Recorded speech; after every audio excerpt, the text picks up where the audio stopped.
नहीं करती थी। कभी उल्टे सीधे राइटर्स के नाम लेती हैं और वो नाम भी जो है वो 15 कट लगाने पड़ते हैं, बार बार नाम याद दिलवा कर लेने पड़ते हैं। अब मरीम नवाज साहिबा ने इंटरव्यूज़ के अंदर मुख्तलिफ़ किस्म के वो लतीफ़े सुनाती रहती हैं और अजीब अजीब बातें करती रहती हैं। तो यहाँ पे एक उन्होंने नया लतीफ़ा सुना दिया है।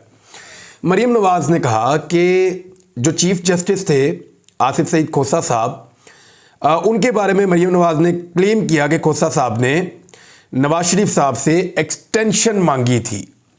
ये मरीम नवाज साहिबा ने क्लेम किया। एक तो चीफ जस्टिस ऑफ पाकिस्तान को एक्सटेंशन नहीं दी जा सकती, उसके अंदर कोई ऐसा तरीक़ाकार नहीं है। और चीफ जस्टिस ऑफ पाकिस्तान की तकर्री में भी हुकूमत का कोई ऐसा किरदार होता नहीं है जैसा आर्मी चीफ की तकर्री के अंदर होता है। यानी अगर इमरान खान वज़ीर आज़म है और वो चाहते हैं कि अगला चीफ जस्टिस ये शख्स ना आए या वो शख्स ना आए, तो वो नहीं कुछ कर सकते। और अगर वो चाहे कि ये वाला आ जाए तो वो नहीं कुछ कर सकते।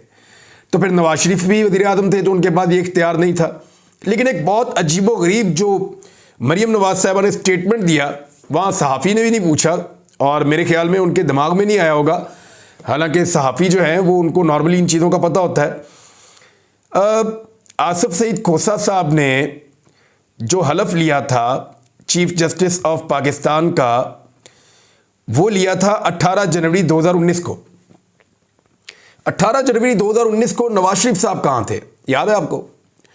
18 जनवरी 2019 को नवाज शरीफ साहब कोट लखपत जेल के अंदर बंद थे और ओहदे की मुद्दत ख़त्म होती है जस्टिस खोसा साहब की 21 दिसंबर 2019 को। अब 21 दिसंबर 2019 को नवाज शरीफ साहब कहाँ थे? नवाज शरीफ साहब 19 नवंबर 2019 को पाकिस्तान से निकलकर बरतानिया चले गए क्योंकि वो शदीद बीमार थे उनके बकौल, और उनके प्लेटलेट्स गिरे हुए थे और वो वहाँ जाके इलाज करवा रहे थे। अब मरीम नवाज साहबा ने एक पोल और खोल दिया नवाज शरीफ साहब का। ये वो गड़ा मुद्दा है जिसको नहीं उखाड़ना चाहिए था और इससे नवाज शरीफ साहब को बहुत नुकसान होगा। ये खबर बहुत पहले से मार्केट में थी कि नवाज शरीफ साहब जब नैब की हिरासत में थे तो नवाज शरीफ साहब को जानबूझकर डॉक्टर अदनान के थ्रू कुछ ऐसा खिलाया गया दवाइयों के साथ जिससे नवाज शरीफ साहब के प्लेटलेट्स गिर गए। और ये कहानी बड़ी मशहूर हो चुकी थी और ये पता था कि नवाज शरीफ साहब के आर्टिफिशियली प्लेटलेट्स गिराए गए हैं और उनको मैनेज करके रखा गया है और इसके बाद जब चाहेंगे तो उनको वापस भी ऊपर लाया जा सकता है। और उनकी रिपोर्टों के अंदर भी दो नंबरी हो रही थी। और आपको पता है उस वक्त पाकिस्तान का एक ताकतवर तरीन आदमी नवाज शरीफ को निकालने के लिए पूरी गेम कर रहा था और डील के नतीजे में नवाज शरीफ साहब पाकिस्तान से बाहर गए नवंबर 2019 में।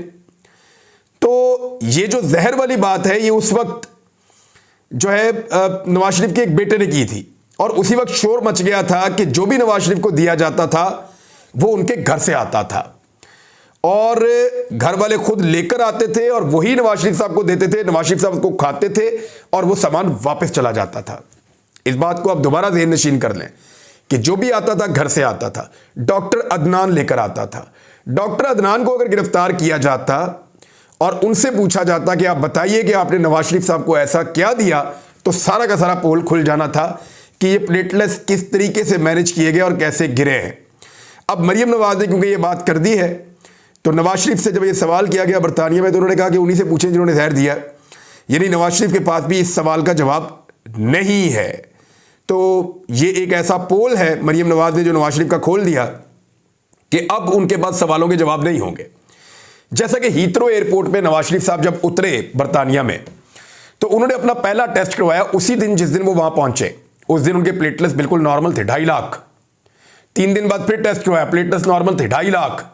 और आज तक वो रिपोर्टें ऐसी छुपा कर क्लासीफाई करके रखी हैं शरीफ खानदान ने कि आज तक उन रिपोर्टों को सामने नहीं आने दे रहे। पाकिस्तान के अंदर एक दिन में 3 मरतबा रिपोर्टें दिखाई जाती थी कि ये देखें प्लेटलेट्स, ये देखें प्लेटलेट्स, ये देखें प्लेटलेट्स। लेकिन जैसे ही नवाज शरीफ जहाज के अंदर बैठे उस लम्हे के बाद से लेकर आज तक इन्होंने रिपोर्टें नहीं दिखाई कि रिपोर्टों के अंदर एक्चुअली है क्या। अदालतें कहती रही कि लाओ रिपोर्टें दिखाओ, तो तब भी नहीं दिखाई। तो ये जो मरीम नवाज साहिबा ने एक और बहुत बड़ा भंड मार दिया है कि जस्टिस खोसा जो है नवाज शरीफ साहब से एक्सटेंशन लेना चाहते थे। भाई नवाज शरीफ साहब तो जेल में थे, उस वक्त वजीर आज़म इमरान खान थे और वज़ीर आज़म इमरान खान भी एक्सटेंशन नहीं दे सकते थे। यानी एक्सटेंशन लेनी है तो जेल के एक कैदी से लेनी है, एक्सटेंशन तो लेनी है तो वज़ीर आज़म के पास जाना है, और वज़ीर आज़म के पास भी वो इख्तियार नहीं है। इवन वो इख्तियार पाकिस्तान में किसी के पास भी नहीं है, ऐसी एक्सटेंशन हो नहीं सकती।